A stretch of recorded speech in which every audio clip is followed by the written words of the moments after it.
కాస్త ఫేమ్ వస్తే చాలు ప్రమోషన్స్ ఈవెంట్స్ అంటూ సంపాదన మీదే పడతారు కొందరు సోకాల్డ్ ఇన్ఫ్లుయెన్సర్. కానీ 2 రాష్ట్రాల్లోనే కాకుండా ప్రపంచ వ్యాప్తంగా ఉన్న తెలుగు వాళ్ళందరి అభిమానాన్ని సొంతం చేసుకున్న చాగంటి గారు మాత్రం ఎంత సింపుల్ గా ఉంటారో తెలిస్తే ఆశ్చర్యపోక ఉండలేరు. గురుగారు, ఎలాగో మీకు ప్రపంచవ్యాప్తంగా పేరొచ్చింది కదా, కాస్త 4 రాళ్లు వెనకేసుకోవచ్చు కదా అని చాగంటి గారికే హితబోధ చేశాడో వ్యక్తి. ఆ మాటలకు చాగంటి గారు ఇచ్చిన సమాధానం, నా ఈ జ్ఞానం నలుగురికి పంచడానికే తప్ప అమ్మడానికి కాదు. నా ఈ ప్రవచన ప్రయాణంలో చిల్లిగవ్వ రాకపోయినా సరే నలుగురైనా మారితే అదే నాకు కోట్ల ఆస్తితో సమానమని గర్వంగా బదులిచ్చారాయన. ఇప్పటికీ ఎన్నో ప్రవచనాలు ఇచ్చిన చాగంటి గారు అనా పైసా కూడా తీసుకోరు. గురువుగారు, మీరు ప్రవచనానికి రావాలి అని చెబితే చాలు సొంత ఖర్చులతో అక్కడికి వచ్చేస్తారు. ఇక చాగంటి గారి ప్రవచనాలు విని మారిన వారు ఎంతో మంది ఉన్నా ఆయన వ్యక్తిగత జీవితాన్ని చూసి కూడా కొందరైనా మారతారనే ఉద్దేశంతోనే ఈ వీడియో. చాగంటి కోటేశ్వరరావు ఈ పేరు వినగానే గుర్తొచ్చేది ప్రవచనం. ఆయన ప్రవచనాలతో కోట్లాది మంది అభిమానుల్ని సొంతం చేసుకున్న ఆయనకి ఇంత మేధస్సు, సనాతనంపై అచంచల భక్తి ఎలా వచ్చాయని ఏనాడైనా అనుకున్నారా? ఎంత పేరు ప్రఖ్యాతలు సంపాదించినా ఏనాడు రాజకీయాల జోలికి వెళ్ళని ఆయన్ని పిలిచి మరి మీ సేవలు ప్రభుత్వానికి అవసరం అన్నారంటే అసలు చాగంటి గారిలో గొప్పతనం ఏంటి? ప్రపంచవ్యాప్తంగా సుపరిచితుడైన చాగంటి గారి వ్యక్తిగత జీవితం గురించి చాలా కొద్ది మందికి మాత్రమే తెలుసు. చాగంటి కోటేశ్వరరావు గారు ఆంధ్రప్రదేశ్లోని ఏలూరు జిల్లాలో 1959 జూలై 14న జన్మించారు. తండ్రి చాగంటి సుందర శివరావు, తల్లి చాగంటి సుశీలమ్మ. ఆయనకు ఒక అక్క, ఒక చెల్లెలు, ఒక తమ్ముడు ఉన్నారు. ఇక ఆయన తండ్రి హిందూ ధర్మాన్ని అనుసరించేవారు.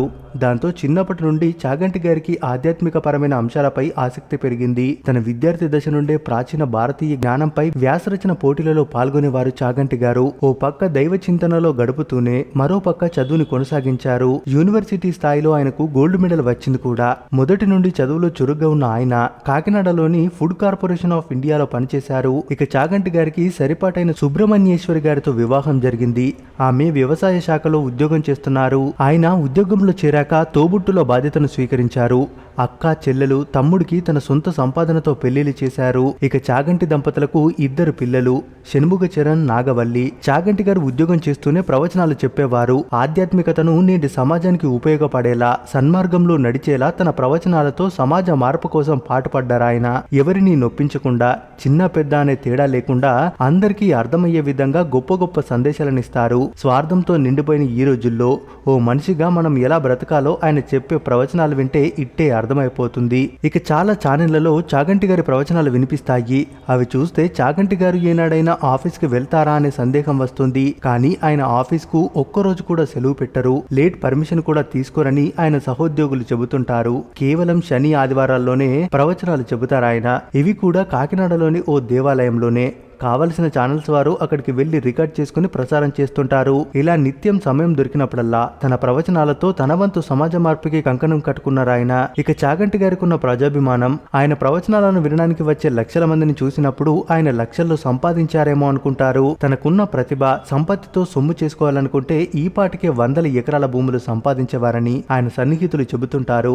ఎందుకంటే చాగంటి గారు ప్రవచనాలు చెప్పినందుకు నయా పైసా కూడా తీసుకోరు. ఎక్కడికైనా దూర నగరాలకు వెళ్లి ప్రవచనాలు ఇవ్వాలి వస్తే తన సొంత డబ్బుతో స్లీపర్ క్లాస్ టికెట్ కొనుక్కొని ప్రయాణం చేస్తారు. అంతే తప్ప ప్రవచనాలకు ₹1 కూడా తీసుకోరాయన.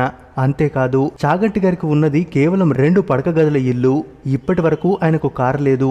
ఆఫీస్కు కూడా బైక్ మీద వెళ్తారాయన. అయితే ఓసారి చాగంటి గారు దేశానికి ప్రధానిగా ఉన్న పివి నరసింహారావు గారిని ఓ కార్యక్రమంలో కలిశారు. మీ గురించి ఎంతో విన్నాను. మీ ఆధ్యాత్మిక పరిజ్ఞానం అసాధారణం. మీ ప్రవచనాలు నాకు బాగా నచ్చాయి. ఇప్పుడు నేను మంచి స్థితిలో ఉన్నాను. మొహమాటం లేకుండా ఏం కావాలో అడగండి, చేసి పెడతాను అంటూ పివి గారు అడిగారు. అందుకు చాగంటి గారు మాత్రం చిన్న చిరునవ్వు నవ్వేసి, మీ సహృదయానికి నా కృతజ్ఞతలు, నాకేమీ ఆశలు లేవు సార్ అంటూ నమస్కరించి వెళ్లిపోయారు. అది ఆయన వ్యక్తిత్వం. ఇక ఆగస్టు 2018లో తను చేస్తున్న ఉద్యోగానికి పదవీ విరమణ చేశారు. ఆ తర్వాత భాగవతం, రామాయణం, మహాభారతంతో పాటుగా వివిధ పురాణాల నుంచి రకరకాల హిందూ ఇతిహాసాలపై క్రమం తప్పకుండా ఉపన్యాసాలు ఇస్తూ వస్తున్నారు. ఇవి వివిధ రేడియో, టీవీ ఛానళ్లలో ప్రసారమవుతున్నాయి. కాకినాడలో స్థిరపడ్డ ఆయన అక్కడ గోశాల నిర్వహిస్తున్నారు. బోధిస్తున్నారు. ఆయన ఉపన్యాసాల కోసం వేరే ప్రాంతాలకు వెళ్ళినప్పుడు తప్ప నిత్యం గోశాలలోనే గోవులకు సేవ చేస్తూ ఉంటారు. అక్కడే ఆయన ఆధ్యాత్మిక ప్రసంగాలు ఇస్తుంటారు. ఇక ఆయన చేసిన సేవకు గాను ప్రవచన చక్రవర్తి, శారద జ్ఞానపుత్ర వంటి బిరుదులిచ్చి ఆయన గొప్పతనానికి గౌరవం కల్పించారు. అదే విధంగా 2015లో రామినేని ఫౌండేషన్ యుఎస్ఏ ప్రత్యేక గౌరవ సత్కారం చేసింది. అలాగే 2016లో doctor Pinnamaneni Seethadevi foundation award ఇచ్చి గౌరవించింది. ఒక వ్యక్తి తిన్న అన్నం కొద్దిగా కలుషితమైతే ఆ ఒక్క వ్యక్తికి మాత్రమే అనారోగ్యం వస్తుంది. కానీ ఒక ఊరు వారందరి దాహం తీర్చుకునే చెరువు విషపూరితమైతే ఊరంతా అస్వస్థతకు గురవుతుంది. అయితే నీతి విషయంలో మాత్రం ఒక వ్యక్తి నీతి తప్పితే కేవలం ఆ వ్యక్తి మాత్రమే పతనమైపోడు. సమాజంలో ఉన్న అనేక మంది దాని దుష్ప్రభావానికి లోనవుతారు. అంతేకాక అతని తాత్కాలిక సుఖాలను ఆదర్శంగా భావించే అపరిపక్వ మనస్కులుంటారు.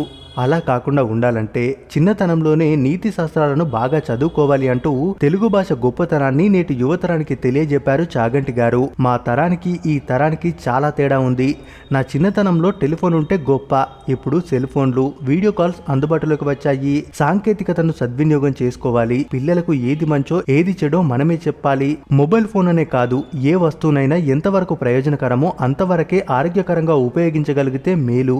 అది తెలిస్తే వారు కూడా బాగా వాడుకొని వృద్ధిలోకి వస్తారు. ప్రతి ఒక్కరిలో చిన్న చిన్న దోషాలుంటాయి, దాన్ని పెద్దలే చక్కదిద్దాలి అంటూ తల్లిదండ్రులకు సైతం హితబోధ చేశారాయన. ఏనాడు పదవులు గాని పరపతి గురించి గాని ఆలోచించని చాగంటి గారిని ఇప్పుడు అధికారికంగా ప్రభుత్వ సలహాదారునిగా నియమించడంపై రేపటి తరానికి మరింత ప్రకాశవంతమైన జీవనశైలి అలవాటు చేసుకునే దిశలో ప్రభుత్వం పెద్ద అడుగు వేసినట్టు భావించవచ్చు. మరి చాగంటి గారు ఇలాగే సమాజాన్ని మరింత ముందుకు నడిపించాలని మనసారా కోరుకుందాం. మరి ఈ వీడియో గురించి మీరేమనుకుంటున్నారో మీ అభిప్రాయాన్ని కామెంట్స్ రూపంలో తెలియజేయండి. మరిన్ని ఇలాంటి వీడియోస్ కోసం మన ఛానల్ ని తప్పక సబ్స్క్రైబ్ చేసుకోండి.